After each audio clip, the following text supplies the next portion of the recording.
lost the list that was given to me. We have some concerns in some areas in Mindanao, but again, for the most part, it seems like those are cell-related issues, no? So you have Samar, you have in Region 6, vote buying incidents, and you have vote buying incidents somewhere in Central Luzon as well.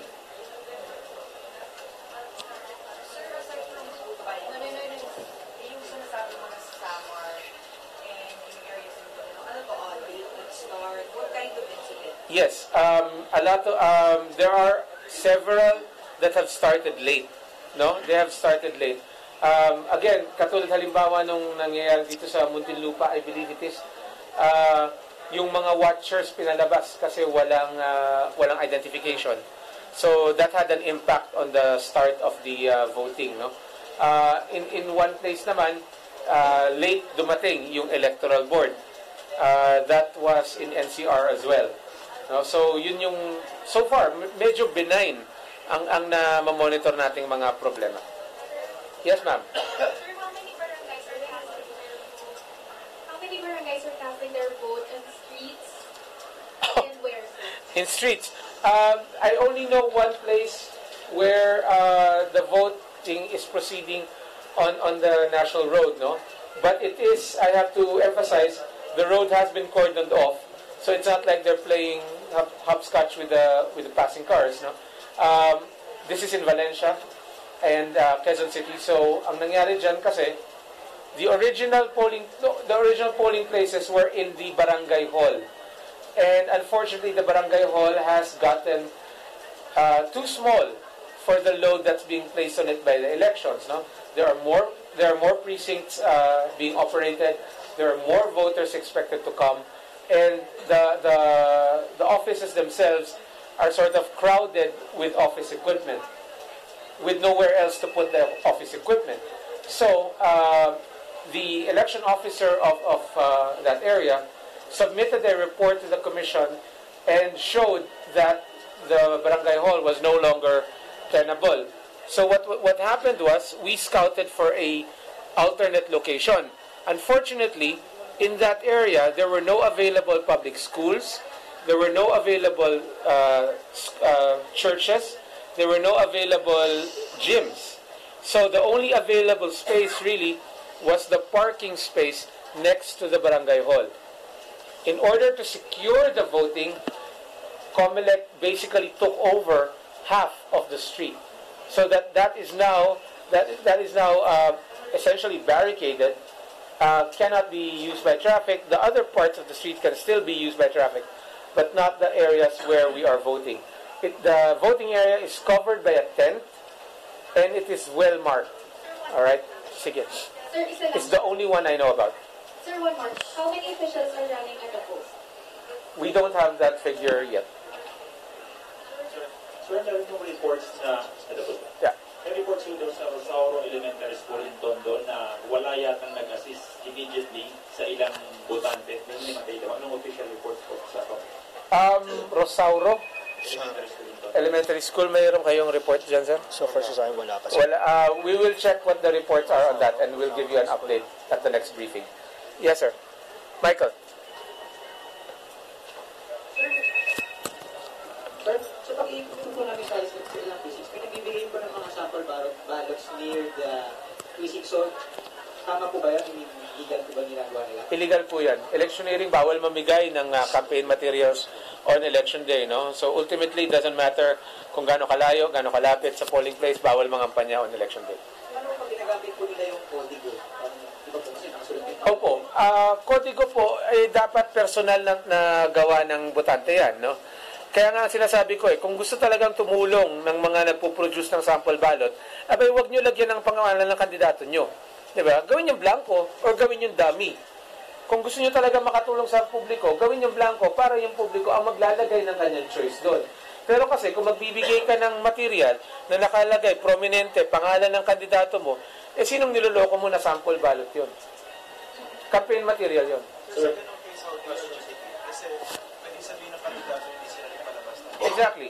Kaya nga ang sinasabi natin is that in cases like that, hindi automatic ang disqualification. We can report them and then we can set the process in motion of discovering who is actually responsible. Now, again, because it is the easiest thing in the world to claim that that I am being sabotaged, that my opponent is fielding this material in order to get me into trouble with the COMELEC. So, in order to actually resolve this, you have to look at this in terms of what do you want to immediately accomplish. What you want to immediately accomplish is to get these people off the streets, to get these people to stop, and then you determine accountability. So hindi po automatic yung disqualification kahit malinaw nakasulat yung pangalan ng kandidato doon sa balota. Sir, question na po. Doon sa Maguindanao ay may mga nag-back out na Board of Election Tellers. Ano na po status so far doon sa Kalaturan, sa Libada, and Pindatun? Maguindanao. Ang report po sa akin ay okay ang Maguindanao, so baka nakapaglagay po ng alternate. Let me verify kung alternate ang nakaupo ngayon doon. May information po, mga pulis daw po yung nandun so far. Well, kung pulis po yan, alternate po natin yan. Kasi trinain po natin ang kapulisan na mag-assume kung talagang walang uupong BET, no? At part po yan ng ating contingency measure. Baka kaya good ang sinabi sa akin. Sir, tanong lang po, sir. Regarding doon sa mga pulis at mga sundalo natin na na-assign na yon sa mga president, paano po sila? May mga extension po ba para makapag-voto po sila? Ang alin po? Ang mga EMP at saka PNP po, Naka-deploy. sir, assign na yun po, sir. So, mayroon po ba silang extension para bumoto, sir? Hindi po. Wala pong koneksyon yung kung sino yung BET. Magkakaroon po ng extension kung nagkaroon ng pag-aantala sa pagsimula. And magbibigay ng extension kahit sino nakaupo bilang BET. Ngayon, hindi ibig sabihin ng pulis na nakaupong BET or AFP ay magkaka-extension. Hindi po. Ulitin ko lang. Ang basihan po ng pagbibigay ng extension of voting ay kung naantala yung simula. No? Kung hindi naman naantala yung simula, then voting will proceed with the regular hours. Sir, sa COMELEC may report na may pangalan sa precinct number pero doon sa actual polling precinct wala yung name. Ano kayo na-report? Ulit, ma'am, ulit. May precinct number pero doon sa actual polling precinct wala yung pangalan ng vote. Ngayon lang ako nakarinig ng ganyan na meron sa amin sa verification dito pero doon sa actual field wala. Let me look into that first, no? Hindi ko pa, ngayon lang ako nakarinig ng ganyan. Sige, sir. Sir, follow-up lang. Marami pa rin daw yung mga hindi nakikita basta nawawala yung mga pangalan. Sabi daw ng PPCRB, ang reason ay mga new registrants. May mga ganong reports ka, sir? I don't know about the statement made by the PPCRB. I don't know where they're coming from or what their basis is. Pero yes, merong nahihirapang hanapin ang pangalan nila. But if I were to break down the reasons that we've seen historically also, well, majority of them actually deactivated for quite some time. Hindi na lalang deactivated na sila. Yung iba, hindi nakapag-biometrics. Yung iba, nalipat lamang ng presinto. So nagkaroon ng problema actually locating their names, but they're actually there. In some cases, medyo katulad nung sinasabi ng kasama natin from DCRH, ang nangyari, merong discrepancy between the list, the PCVL and the EDCVL. No? Kung minsan wala sa PCVL, pero pagpasok doon sa mismong polling place, doon sa listahang hawak ng teacher, nandoon pala. No? So may mga ganon. Pero yung sasabihin na wala sa listahan kasi yung registrant, that's, again, I don't see any basis for that. So, pero doon based sa enumerate ng reasons, kung halimbawa, panis na vote, yung mga nandito sa polling place. Ang mahalaga po ay mahanap yung pangalan. Kung wala yung pangalan sa listahan, hindi makakaboto. So if the name is found, however long it takes, if the name is found, makakaboto. Director, sir. Yes. Maraming report ng vote buying. How massive is it? Verified at verified po ba? Yung mga verified natin, iilan pa lang naman. Pero maraming reports, yes. Maraming nagsasabi, actually kagabi pa, na nagsasabi na gumagalaw na yung mga tao dito, people are moving, ganyan-ganyan. But again, as far as we're concerned, no, what we need are the verified reports. But as far as the verified reports, concerned isa, dalawang, tatlo pa lang na lugar ang meron actually verified reports. And I cannot give you what those places are. Sir, balik lang po din sa mga problems sa precinct finding. Kasi po meron po kami na reports na po na parang may mga senior citizens na parang tinuturo sila to specific precinct, tas mali po pala. So, bababa, akit na naman sila to separate precinct, tas mali na naman yun. Kasi direct na naman sila to the different precinct. Nahirapan po sila na trigger. I think siguro ang maganda dyan, huwag sila magtanong kung kani-kanino. Magtanong sila directly doon sa assistance center ng PPCRV. I don't think PPCRV would put them through that, no? I can imagine the situation you're describing kasi bumoboto rin naman ako at na-experience ko yan. On election day, kuminsan marami kang makikitang well-meaning people, I guess, telling you, ay, ito, si Mrs. De La Cruz, nakita ko to doon siya. Kung yun ang susundan natin, yung mga ganong klaseng advice, no? Medyo nga mataas ang porsyento na baka mali. So kailangan, huwag tayong umasa sa ganun. Umasa tayo sa official assistance na binibigay ng PPCRV. Paano kung sila yung mali? Kung mali yung PPCRV, di ireklamo natin sa COMELEC, no? Again, you can provide the mechanisms for support. And kung magka-problema yung support, that's something that you deal with when that happens. We will help them. Hi po. Question po. May incident po na parang mali po yung precinct na nakalagay po dun sa voters ID na kailangan po niya hanapin yung name ng already on the vote precinct. Ma'am, linawin lang natin sa voters ID. The blue thing. Ma'am, hindi po basis kasi ang voters ID sa pagboto eh. So, ang precinct number niya, kung ano yung naka-assign sa kanyang precinct number on election day. Hindi yung nasa voter ID. Okay? At saka yung voter ID po, yung precinct information dyan, is established precinct pala, by the way. No? Meaning to say, that's the permanent precinct assignment. On election day, we cluster precincts. So, yung established precinct mo, well, that's where you still are, but for purposes of the elections, you've been grouped together with other precincts, and that grouping receives a different number. So, talagang magkaka-mismatch yan. So, hindi po basihan ang voter ID. Sir, may pinapatulong po yung test namin. Can COMELEC impose daw sanctions, halimbawa sa mga BIs natin? Dahil dito daw sa nakuha namin, sa Malinta Elementary School, ang mga PWDs ay pinapaakyat pa sa second floor para mag-vote. Ang utos namin is, okay, dalawa ang sagot dyan, ano? Well, actually hindi. Number one, ang utos namin ay kailangan as much as possible ang polling place nasa ground floor. Right? Unfortunately, especially in big places, medyo mahirap ma-ensure na nasa ground floor lahat. Pangalawa, ang ating proseso para sa pagtatalaga ng accessible polling place, ibig sabihin yung polling place na hindi kailangan umakyat, particular para sa mga PWD at mga persons with disability, kailangan prior to the election nag-identify sila na PWD sila.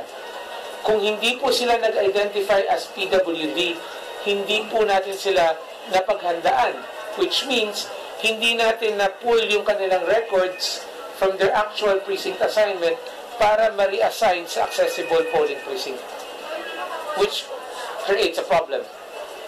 Kung hindi natin siya, kung wala tayong advance information na PWD siya, then hindi natin maililipat yung kanyang pangalan sa accessible polling precinct.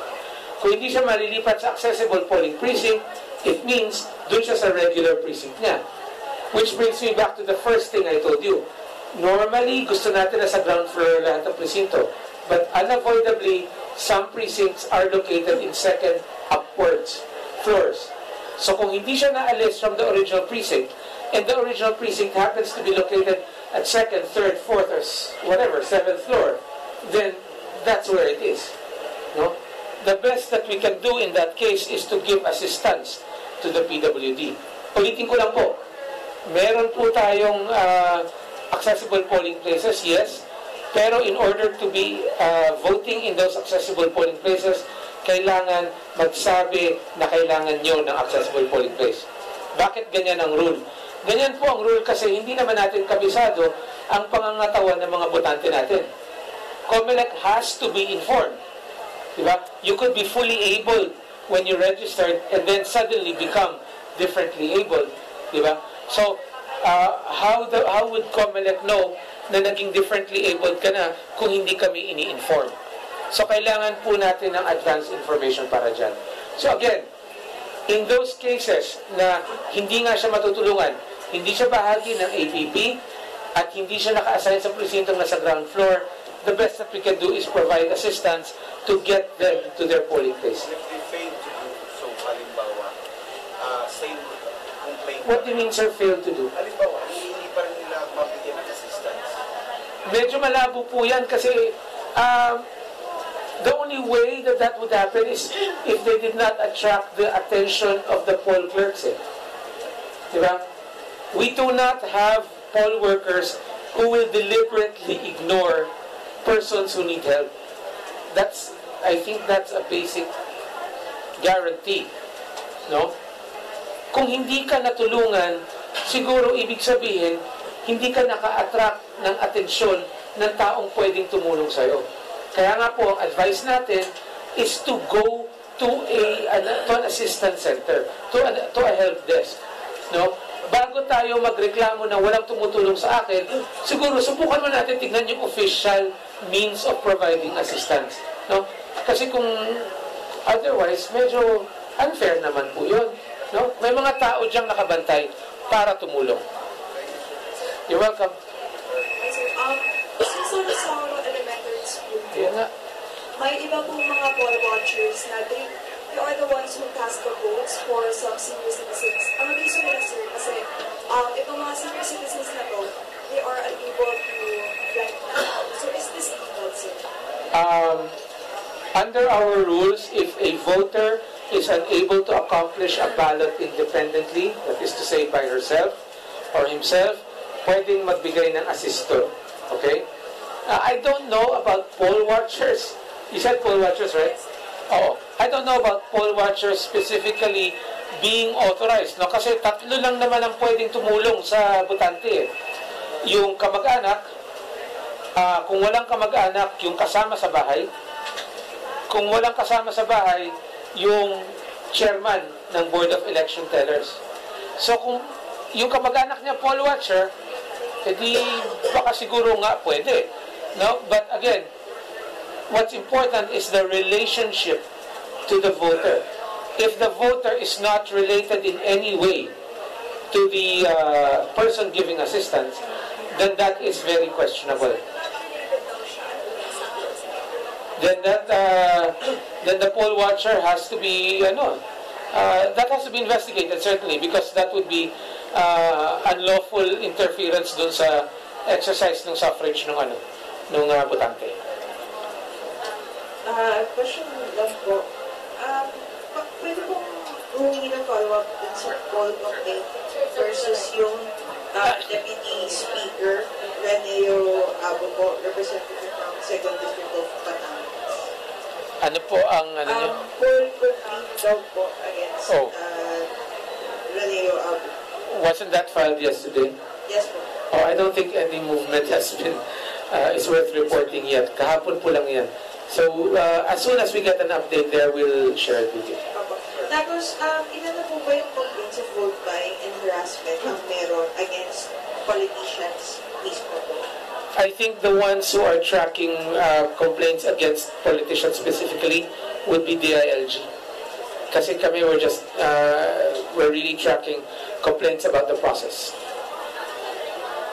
Yes, Johnson. And in particular din sa kandidato, how long are they allowed to stay in the polling precinct pag natapos po nila po? Kandidato? Kandidato or botante? Tama. It doesn't matter. Kandidato or botante, you're expected to leave the polling place as soon as you're done voting. What if may kasama, asawa, hihintay sa labas, pwede ba yun candidate? Piloso po naman tanong na yan. Siyempre nga, yung mga bumoto, alis ka agad. Pag tapos na. Kung magkasama kayong bumoto, then maghintayan kayo, that's fine. Pero kung kandidato ka, alis ka agad. No? Again, gagamiting excuse kasi yung mga ganyang klaseng pagdadahilan na sasabihin, hindi kasi hinihintay ko yung mga kasamaan ko. Sabay-sabay kaming aalis. In the meantime, nagdadakdak na siya dun sa labas. Again, ang punto natin dito is to prevent these people from capitalizing on the presence of voters in the polling place. Bawal po mag-engage in partisan political activity sa loob ng polling place under any guise for any excuse. Alright? Thank you very much. We have another press con later. Thank you.